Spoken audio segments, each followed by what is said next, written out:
అన్నా ఏమైనా కొత్త మాట్లాడకుండా పోతున్నావు, ఎటు పోతున్నావు? అరే రేపు ఆషాఢంగా ఆరా 10 ఇంటికి దించి రావాలి. కొన్ని మల్లెపూలు కంటే పోతానా. మల్లెపూల మల్లెపూలు అంటే ఇలా ఆట ఉన్నట్టే ఇవాళ. ఎప్పుడా ఆట ఏందిరా ఆట? మల్లెపూలు అంటే ఆట కోసమేనారా? అన్నా అవును కానీ ఎందుకే మరి మల్లెపూలు? కాదురా, నువ్వు తిరిగి ఆడికి వచ్చినారా మల్లెపూల కాడికి? నీకు ఏం చెప్పాలా మల్లెపూలు అంటే? అయినా మీరు చిన్నపురాలు, మీకు లగ్గం కాపా. ఏం మాట్లాడాలి మీతోని? నువ్వు భలే ఎత్తమైందా పుండు అంటే అని లేలు పెట్టి చూస్తా అంటావు.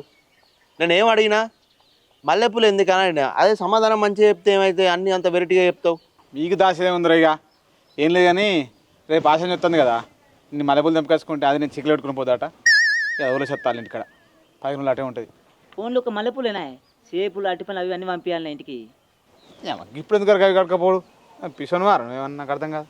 అన్న మేమైనా చిన్న పోరాన్లమా? మల్లెపూలు ఎందుకు పట్టుకపోతారు చెప్పే? నువ్వేమో సికల పెడితే అత్తారింటికి పంపిస్తాం మల్లెపూలు అనబడుతుంది. నాకు తెలిసేది రాత్రి ఆట ఆట ఆడతావు కానీ ముఖాన కనబడుతుంది ఆట. అదేంది కళ వచ్చింది ముఖంలో ఆల్రెడీ. వారి మీకు అన్ని తెలిసేనా? నన్ను గుచ్చుకుచ్చి అడుగుతుర్రేమరా? మరి ఎందుకు అడుగుతుర్రా? అయ్యో నువ్వు అన్ని గివ్వే కథలు చెప్తావుగా, అందుకే అట్లా అడిగి చూసినాం. సరే అయితే కానీ ఆ దునియా లేనిదా కానీ అందరికి తెలిసే కానీ. అరే నాకు తలకి నొప్పి వచ్చి పడ్డదిరా, నాకు మల్లెపూలు కావాలి. ఎక్కడ దొరుకుతావురా? 2-3 ఇళ్ళకైనా దొరుకుతారు.